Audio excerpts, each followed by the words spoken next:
dimanche 23 et 24 septembre 2017.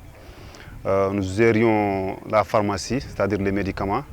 Et alhamdulillah, dans l'ensemble, c'était très bien. Donc presque toutes les pathologies qui ont été rencontrées, on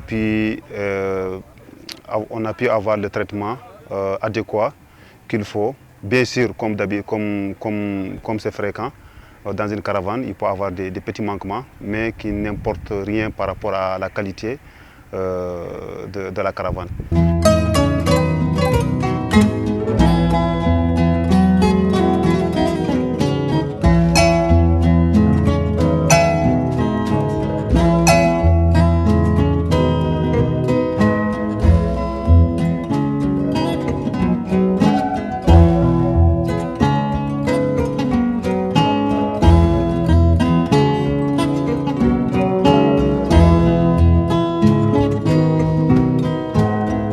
Nous sommes présentement à Sarandogo, dans la préfecture de Bogué, en caravane médicale.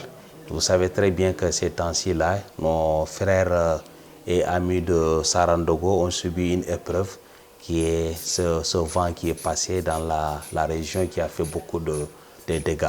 Donc c'est dans ce cadre-là que nous avons jugé nécessaire d'organiser une caravane médicale afin de les assister et de les soutenir dans ce sens-là.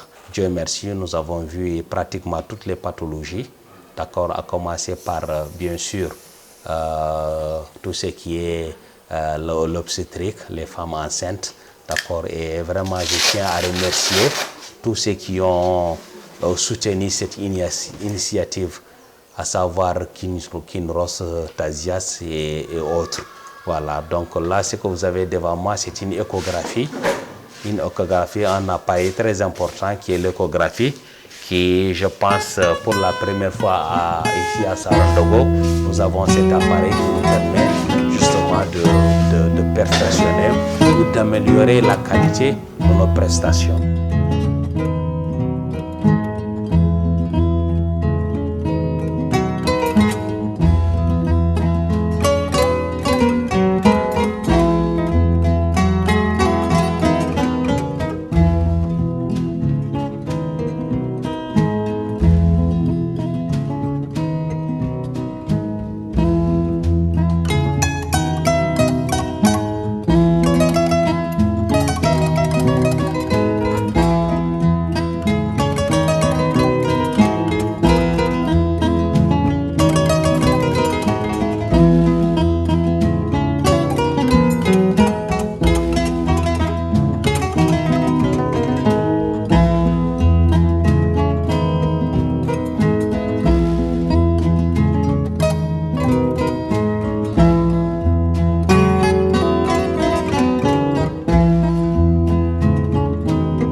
addimi ga henno ko arde yiilade safara mbeɗa saforo mbeɗa wonde koyɗe ene muusa garmi ga henno yiilade safara mi dañi safara mi soodani mi waɗani haydara so wona mi danama tan mi waɗa hokkama safara mbeɗa nawa mbeɗa saforo ɗum min ñagoto Allah tan ko yo Allah moƴƴin ɗum fewna ɗum no garduɗon ɗo henne kadi Allah jarama on jarama Allah jarama on jarama garɗon ko faabade miskineɓe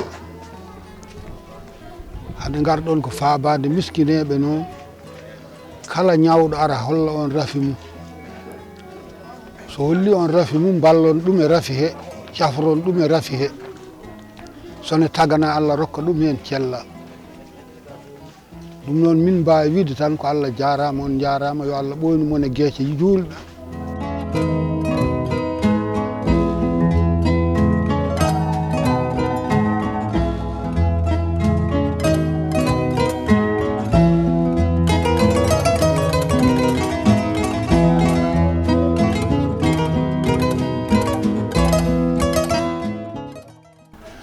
Depuis hier, on a constitué un nombre très important.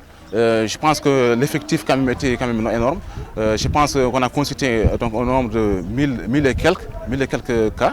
Donc les cas qu'on a vus, donc on a des cas, donc surtout les dermatoses.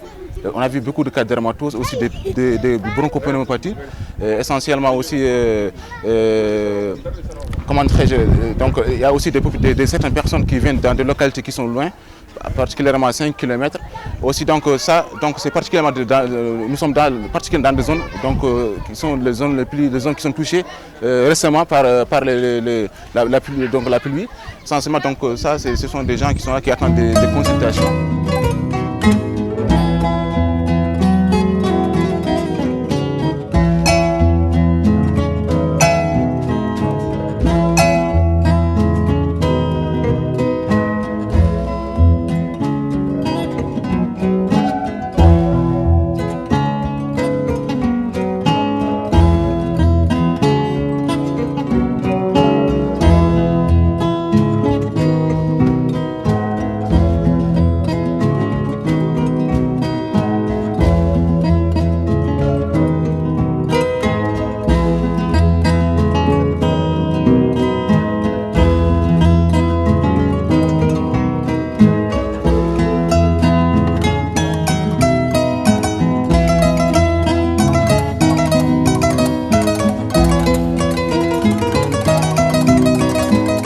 D'abord, je commence aussi à remercier d'abord l'initiateur aussi de cette activité qui est Kinross, via aussi l'association APIS. Donc, depuis aussi qu'on nous a sollicité aussi cette activité, nous sommes venus aussi appuyer aussi ensemble aussi pour donner main forte aussi à cette activité, pour donner aussi les soins nécessaires à cette population qui est demandeur aussi de cette activité. Donc, c'est une population qui est vulnérable, qui n'a pas assez de moyens aussi pour subvenir à leurs besoins, surtout sanitaires. C'est une zone où nous trouvons assez de maladies chroniques qui sont délaissées.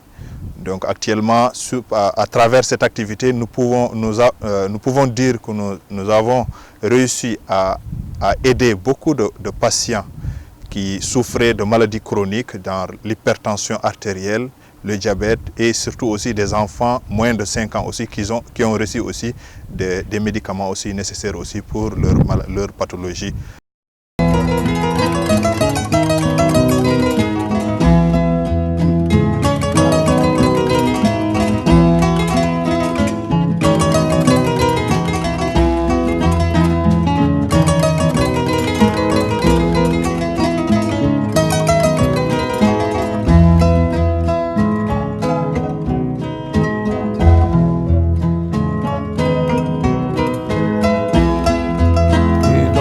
Nous arrivons au terme de cette caravane qui a été initiée et soutenue entièrement par Kinross Stagias, un partenaire d'ailleurs que nous remercions,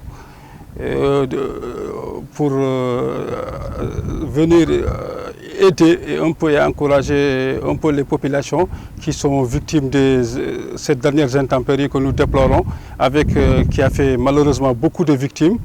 Nous avons profité de cette caravane pour aller présenter nos condoléances aux différentes familles. On remercie également les autorités locales qui n'ont ménagé aucun effort pour que cette activité ait lieu et que ça se passe dans de très bonnes conditions. Je pense au Hakem de Bogué, le Hakem adjoint, monsieur le maire de Bogué, monsieur le député de la région, monsieur Sow, qui nous a soutenus depuis Nouakchott et sur le terrain également. Et bien sûr, nous remercions la population de Sarandougou pour vraiment la très grande hospitalité qui nous a été réservée. Et nous remarquons qu'on a été beaucoup sollicité durant ces 48 heures parce qu'en fait, rien que en 48 heures d'activité, on a recueilli plus de environ 1600 consultations. Donc ça dénote un peu de l'affluence et du besoin dans la région. Donc nous espérons que cette initiative ne va pas s'arrêter ici, elle ne sera pas vaine, elle sera suivie de beaucoup d'autres activités. Et je remercie également l'ensemble des bénévoles et des médecins, infirmiers, sages-femmes et le personnel accessoire de soutien et tout, qui ont laissé leur occupation, qui nous ont accompagnés 400 km pour mener cette activité. Vraiment, je ne trouve pas le mot exact pour pouvoir vraiment les remercier. Vraiment du fond du cœur, merci. Et on espère se retrouver bientôt pour d'autres rendez-vous.